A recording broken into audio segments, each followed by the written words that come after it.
Hello, नमस्कार। स्वागत है आपका अपने इस video series weekly market scenario में।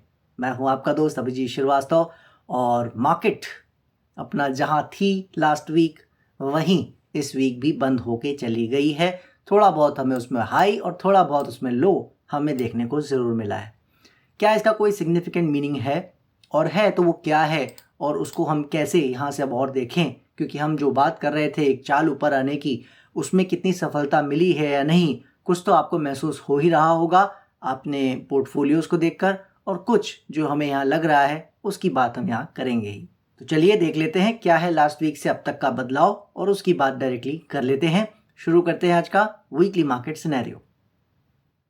इससे पहले हम चार्ट्स की बात करें, सेक्टर्स की बात करें, आपको ये अपडेट ज़रूर करना चाहूँगा कि सेक्टर्स में इस बार बहुत बड़ा कोई अपडेट नहीं है, लेकिन कुछ चीज़ों को मेंशन करना ज़रूरी है, इसलिए चार्ट्स हम ज़रूर देखेंगे। तो जो भी इसे स्किप करना चाहते हैं डायरेक्टली हमारे मैसेज के लिए, उसको ये स्किप कर सकते हैं। मैं यहाँ टाइम देने की ज़रूर कोशिश करूँगा।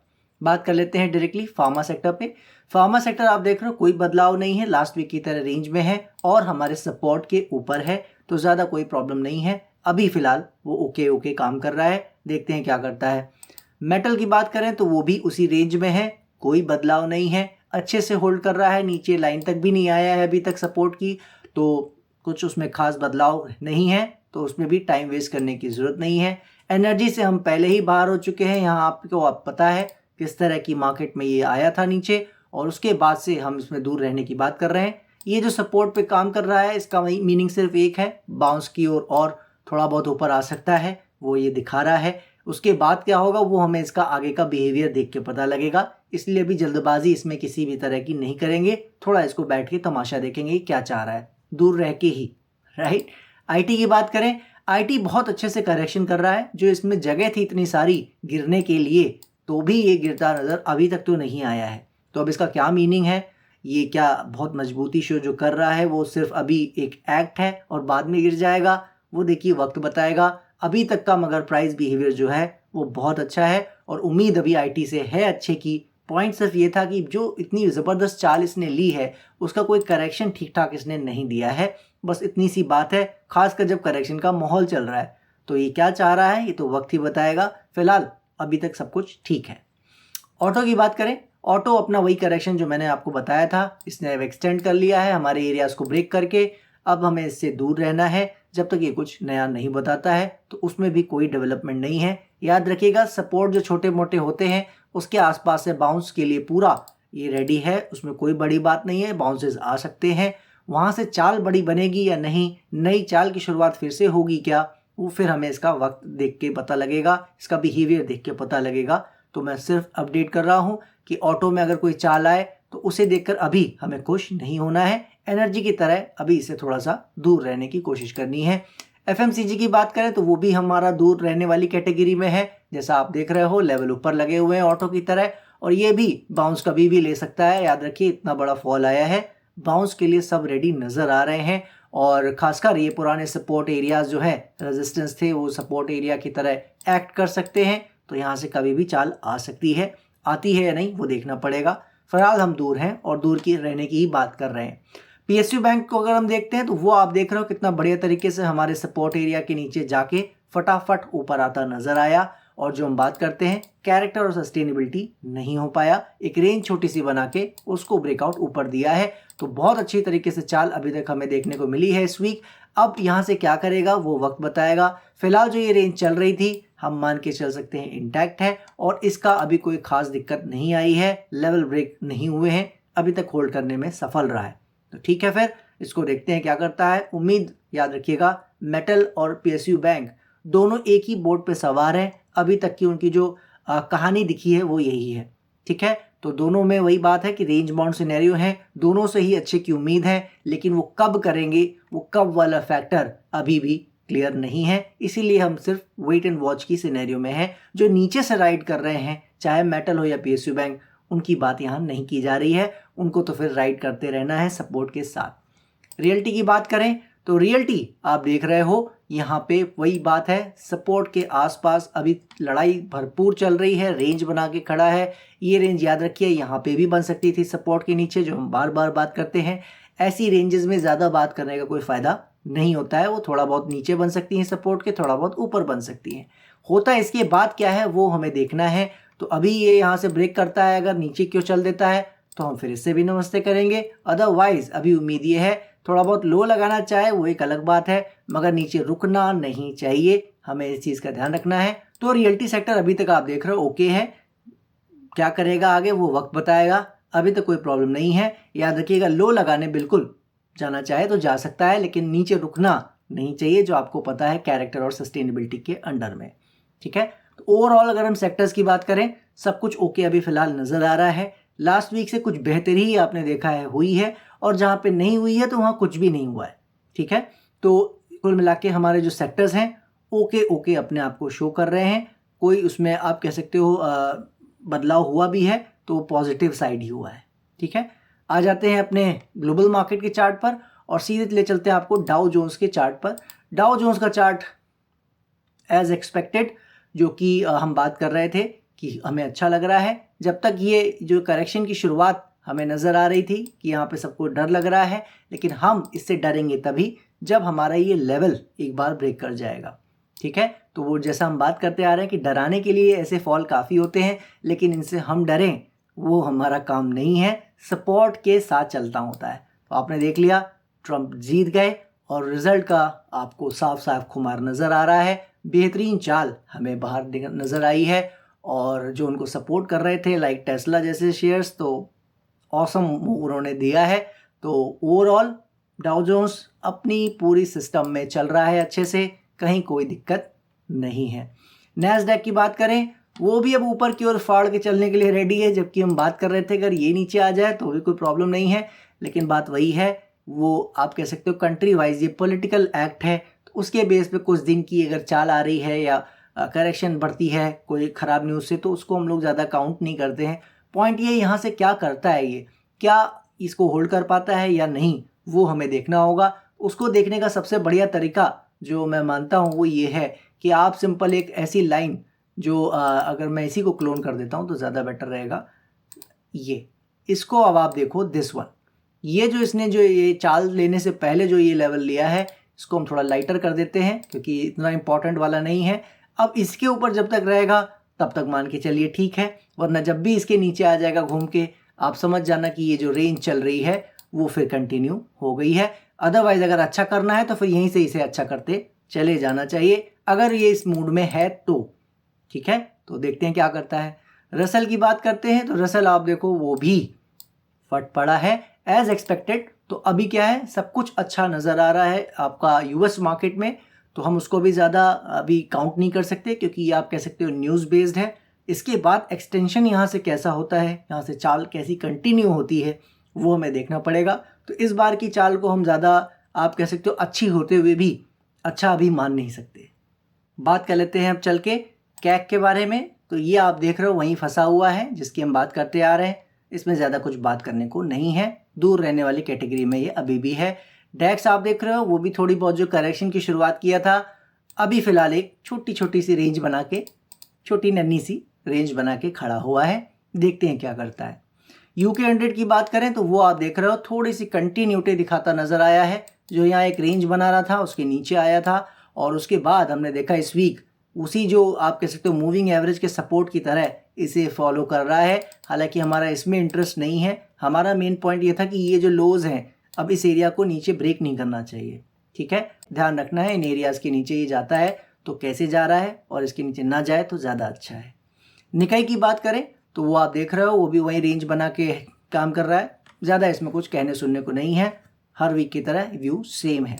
ब्राज़ील ये जो कंटिन्यूटी कर रही है, जैसा मैंने आपसे कहा था मुझे जो ये जो फॉल आ रहा है ये पसंद नहीं आया था लास्ट वीक का, और उसमें भी हमें अभी तक कंटिन्यूटी ही नज़र आ रही है, अभी तक ये रुक नहीं रहा है। हालांकि फॉल जो है वो बहुत ही स्लो है, उसमें बहुत स्ट्रेंथ नज़र नहीं आ रही है जो कि एक अच्छा साइन है, लेकिन फिर भी ये गिर क्यों रहा है ये मेरी समझ से थोड़ा परे है। तो देखते हैं ये क्या करता है। सपोर्ट हालांकि दूर है, यहाँ तक के लिए इसमें है जगह, लेकिन मेरा मानना था अगर इसको जल्दी काम करना है तो फिर यहाँ पे ज़्यादा रुकना नहीं चाहिए। अगर ये ज़्यादा रुकता है तो फिर इसका मतलब है कि करेक्शन इसकी बढ़ने जा रही है, एक्सटेंड होने जा रही है, तो फिर देखेंगे ये क्या करता है। फिलहाल ये मेरी सोच से थोड़ा ज़्यादा आ रहा है।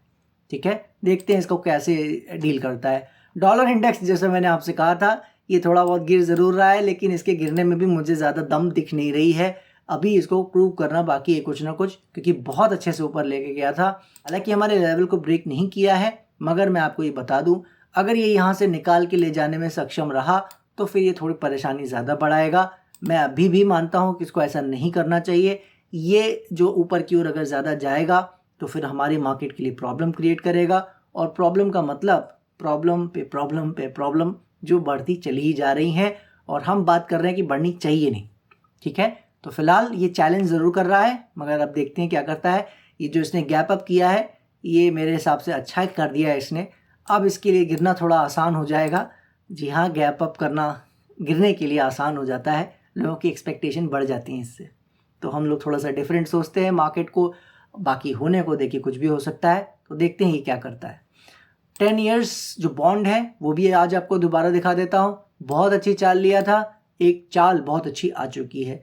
याद रखिएगा ये लेवल लगा हुआ है 4.7 के आसपास। जिस दिन ये ब्रेक कर गया उस दिन इसमें आप समझ लो एक नई चाल की शुरुआत हो जाएगी। फिर मेरे हिसाब से ये जल्दी रुक जाए बहुत मुश्किल होगा। तो आज ही आपको ये दिखा दे रहा हूँ कि ये अपनी एक बाउंस आप कह सकते हो, अगर ये बाउंस है, अगर ये गिरना चाह रहा है तो ये अपने उस एंड के नज़दीक है, वापस फिर यहाँ से गिर जाना चाहिए। अगर ऐसा नहीं करता है तो फिर ये ज़्यादा मुसीबत में ऊपर की ओर जाएगा, और वो हमारी मार्केट के लिए नेगेटिव हो ना हो पॉजिटिव नहीं होगा, ग्लोबल मार्केट के लिए मुझे कहना चाहिए।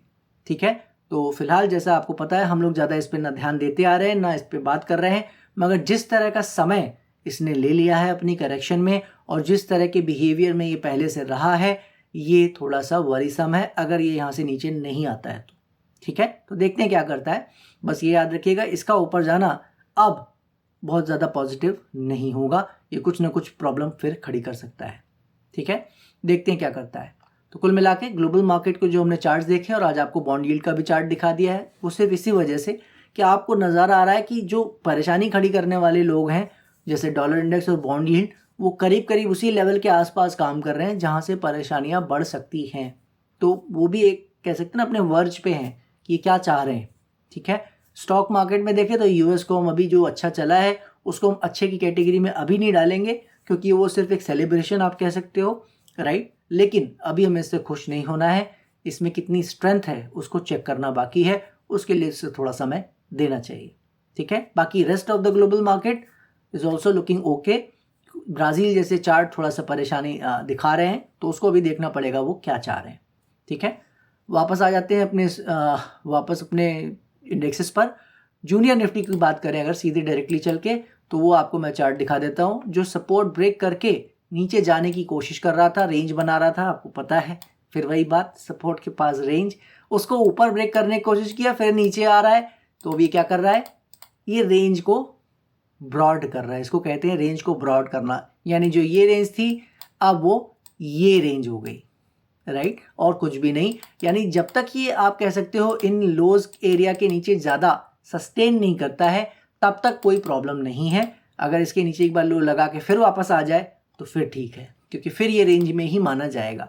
तो अभी कोई इशू नहीं है, फिलहाल जूनियर निफ्टी के एरियाज होल्ड कर रहे हैं, अगर आप एक लाइन में इसमें कुछ मैसेज ढूंढ रहे हैं तो। ठीक है, स्मॉल कैप की बात करें, वो बहुत ही अच्छी तरीके से काम कर रहा है। जैसे मैंने आपको लास्ट वीक में डिस्क्राइब किया था कि जितना बढ़िया इसने काम किया है वो एक्सपेक्टेड नहीं होता है जब आप कोई बड़ी करेक्शन को देख रहे हो। तो जैसा मैंने कहा, अभी कल को उस तरह के सिनेरियो में जाने वाला है, तो देखिए वो फिर वक्त बताएगा, वो प्राइस का बिहेवियर बताने लगेगा, हम उसकी बात करेंगे। और अगर हम बात नहीं भी करते हैं तो आपको इससे मैसेज मिल जाएगा। इसलिए स्मॉल कैप पे नज़र रखना है आपको, स्पेशली अगर ये ज़्यादा गिरने लगे, इस तरफ आने लगे 17,500 17,200, तो आपको समझ लेना है ये बहुत बड़ा साइन है कि यहाँ कहीं ना कहीं कोई प्रॉब्लम बड़ी होने शुरू हो गई है। उसके अर्ली साइन आपको मिलने शुरू हो जाएंगे वहाँ से ही, ऐसा मेरा आज मानना है। कल को कुछ चार्ट्स में बिहेवियर कुछ ऐसा नज़र आएगा कि वहाँ आने से कोई फ़र्क ना पड़े, तो फिर उसकी बात बाद में करेंगे। तो देखते हैं क्या करना है। इसके अलावा आ जाते हैं अगर अपने मेजर इंडेक्सेस पे, बैंक निफ्टी के चार्ट पर।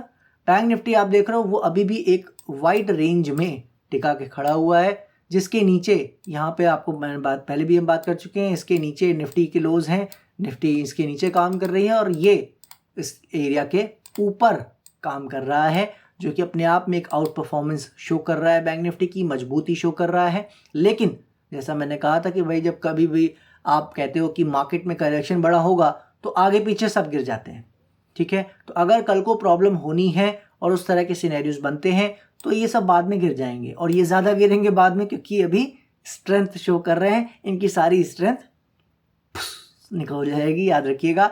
तो इसीलिए बस ध्यान ये रखना है कि ये कितना बढ़िया जो होल्डिंग कर रहे हैं वो होल्ड कर पा रहे हैं या नहीं, ठीक है। बिल्कुल हम टाइम नहीं कर सकते मार्केट को, लेकिन याद रखिए ये बहुत ज़्यादा दिन नहीं चलेगा, या तो ये यहाँ से ऊपर निकलेगा या तो नीचे निकलेगा, बहुत ज़्यादा समय यहाँ लगने वाला नहीं है, ठीक है। तो देखते हैं यहाँ से क्या होता है। उम्मीद आपको पता है हम अच्छे की कर रहे हैं, लो लगाने वाली कोई प्रॉब्लम नहीं है, क्योंकि आपको पता है सपोर्ट हमारा 49,000 और 49,500 के आसपास है।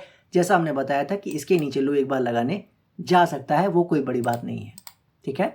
निफ्टी की बात कर लें तो निफ्टी में आप देख रहे हो क्या हुआ है, जो हम लोग लास्ट वीक इस पॉइंट पे बात कर गए थे कि भाई ये जो यहाँ पे काम हुआ है ये एक रेंज बना गया है, और रेंज में ज़्यादा बात करने को नहीं है। और मैंने आपसे स्पेसिफिकली एक शब्द कहा था कि अगर एक नया लो लगा लेगा तो उससे मुझे परेशानी नहीं है, लेकिन उसके बाद वहाँ रुकना नहीं चाहिए उसको। अब जो मेरा स्टेटमेंट था उसमें आप देख लीजिए क्या हुआ है। जैसा मैंने कहा था कि इतना भी नहीं रुकना चाहिए, तो वो इतना भी नहीं रुका है, ऊपर गया भी लेकिन फिर वापस आ गया। तो अब यहाँ पे क्या कहें इसको, और इससे हमें क्या समझना चाहिए। मसला यहाँ पे ये है कि जो निफ्टी के नीचे आने पर पूरी मार्केट को जैसा बिहेव करना चाहिए ख़राब होने के लिए, वैसा अभी मार्केट ने बिहेव किया नहीं है, ठीक है। वरना मेरे हिसाब से जितना ये आ गया है ऑलरेडी, उसके हिसाब से इसे ख़राब करना शुरू कर देना चाहिए था। मतलब जिस तरह के 20,800 तो आ ही गया। हम बात कर रहे थे कहाँ 24,500 की, 600 की, 400 मान लीजिए ज़्यादा से ज़्यादा नीचे की ओर। फिर हमने कहा थोड़ा चलो 24,100 आ गया और 200-300 पॉइंट सही, उसके नाम पर एक बार हमने बात कर ली।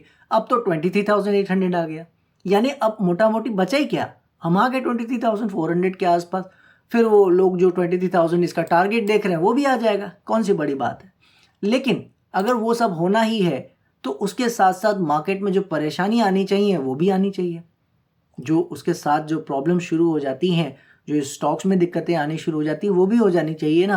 तो अब मेरा क्या मानना है वो तो आप एक बार किनारे रख दीजिए, लेकिन आप अपने पोर्टफोलियो को देखिए और मुझे बताइए कि आपका पोर्टफोलियो जब 26,300 के आसपास मार्केट छुई, और वहाँ पे जब हमारे पोर्टफोलियोज पीक पे थे, थोड़ा कुछ दिन आगे कुछ दिन पीछे हो सकता है डिपेंडिंग ऑन द स्टॉक्स, लेकिन जब भी वहाँ पे आप जाके अपने पोर्टफोलियो में चेक करोगे रिपोर्ट्स में या कहीं भी कि आपका मैक्सिमम आपने कहाँ तक रीच आउट किया है वैल्यू वाइज अपनी पोर्टफोलियो में, आप देखोगे वहाँ से जो फॉल आया है वो 10-15% मैक्स है। और जो मैंने बात की थी आपसे कि 23,400 की साइड अगर ये आता भी है, लेवल ब्रेक करे वो तो बात की बात है, आता भी है तो ये नेगेटिव माना जाएगा, और करेक्शन यहाँ से कम नवंबर दिसंबर, मतलब ये साल तो गया, इस साल का टॉप हमारा फिर ये लग चुका है। अब हम इसके ऊपर इस साल तो ऊपर जाने वाले नहीं हैं अगर ये साइड आता है, ठीक है। और इसका मतलब जो है कि अगर 1-2 मंथ्स की करेक्शन बढ़ेगी तो हमने बात की थी स्टॉक्स की पिटाई बहुत होगी।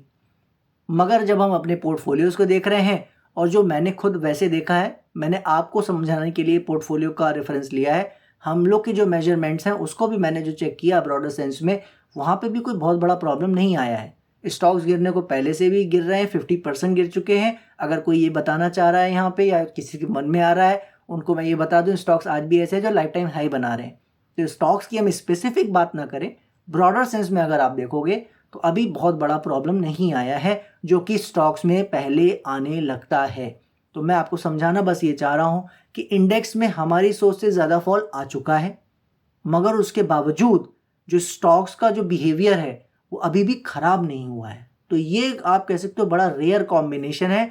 आप अगर इसका इम्पोर्टेंस आपको इस तरह से समझा रहा हूँ कि मेरा अगर आप टोटल 17-18 ईयर्स का कैरियर आप छोड़ दो, आप अगर मेरा सिर्फ 2014-15 से भी काउंट करो, लास्ट 10-11 ईयर्स के टाइम में जहाँ से हम सीरियस एनालिसिस कर रहे हैं ब्रॉडर सेंस में, वहाँ पे भी मैंने अभी तक एक बार ऐसा होते नहीं देखा है जहाँ पे ये इंडेक्सेस गिर जाएं और स्टॉक्स में और बाकी जगह कहीं कुछ प्रॉब्लम बहुत ज़्यादा आए ना। तो इस बार ये कुछ नया हमें सिखाना चाह रही है कि भाई इंडेक्स गिरते ही चले जा रहे हैं और स्टॉक्स गिर ही नहीं रहे हैं, और बाद में जब इंडेक्स गिर ले और जब सबको लगे कि स्टॉक्स नहीं गिरा है तब उसके बाद वो गिर जाए, तो ये एक नया सीख मिलेगा हमें, बिल्कुल नई लर्निंग। मैं आपको उस तरह से समझा रहा हूँ, नहीं होता है ऐसा, ठीक है। तो अभी तक नहीं हुआ है, ये मेरी नज़र में मैं मान के चल रहा हूँ एज ए पॉजिटिव साइन।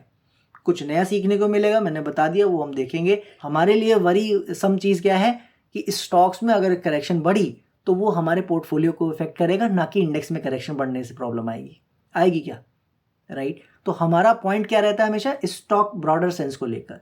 तो ब्रॉडर सेंस में प्रॉब्लम नहीं आई है, बल्कि चाल ऊपर आई है। जो हमने इंडेक्सेस में देखा है ना, कुछ ग्लोबल मार्केट के जैसे यूएस में चाल आई, इसी तरह स्टॉक्स में बहुत अच्छी अच्छी चाल आई है। अगर आप देखोगे तो आपको नजर आएगा। इसीलिए अब इस वीक से हमारा काम क्या है, हमारी स्ट्रेटजी में एक परिवर्तन है बड़ा। वो क्या है कि हम अब निफ्टी को ना देखें, निफ्टी को देखने का समय चला गया है, क्योंकि इसकी वजह से जो ब्रॉडर मार्केट पे फर्क पड़ना चाहिए वो यहाँ पे नहीं पड़ रहा है। तो हम क्या करेंगे, अब इसको अवॉइड करेंगे। अवॉइड का मतलब क्या है कि ऐसा नहीं कि देखेंगे नहीं, अवॉइड का मतलब ये है कि इसमें अगर नया लो लगता है तो उससे हमें कोई घबराने की बात नहीं है। अगर 23,400 आता है तो उससे भी हमें कोई घबराने की बात नहीं है। ये क्या कर रहा है, इसको करने देना है, ठीक है। शॉर्ट सेल साइड मत जाना, मैं अभी भी मना करूँगा, क्योंकि ये क्या करना चाह रहा है ये वक्त बताएगा। लेकिन मैं अभी भी कह रहा हूँ, इसमें एकदम से ऊपर जाने के चांस पूरी तरह बने हुए हैं। क्यों नहीं जा रहा है मुझे नहीं पता है, क्योंकि बिल्कुल एक डे तो मैं सेट नहीं कर सकता, लेकिन बस इसको ऊपर चले ही जाना चाहिए। अगर नहीं जा रहा है, क्यों नहीं जा रहा है, वो अभी वक्त बता देगा आने वाले समय में खुद ही। लेकिन मेरा मानना यही है कि स्टॉक्स जो नहीं गिर रहे हैं, हमें अब वहाँ ध्यान देना है। कैसे दे सकते हैं हम, अगर इस इंडेक्स की जगह और कहीं ध्यान लगाना है, स्मॉल कैप के इंडेक्स पे याद रखिएगा, ध्यान रखें। जो मैंने आपको आज लेवल बताया ना, इसीलिए हमने वो चार्ट्स देखे कि ज़रूरी नहीं था, लास्ट वीक से बहुत बड़े बदलाव नहीं हुए थे, लेकिन कुछ एक पॉइंट्स जो अपडेट थे सेक्टर्स में और ख़ासकर स्मॉल कैप में, वो आपको दिखाना ज़रूरी था कि जो अभी तक उसने होल्डिंग की है वो बहुत ही शानदार की है।